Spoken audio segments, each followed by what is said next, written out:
vast, shallow lake, 40 miles long and no more than 6 feet deep, and so toxic with soda salt that almost nothing can live in its water.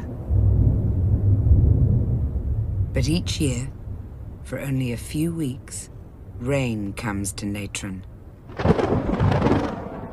and a grand act of creation takes place, one of Africa's last great mysteries.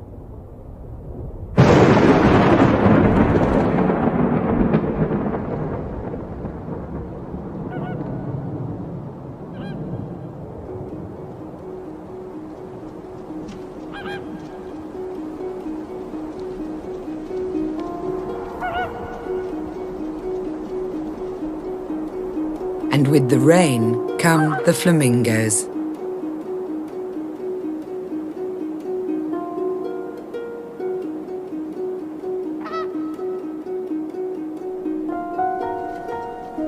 Somehow, they know the time has come to return to Natron.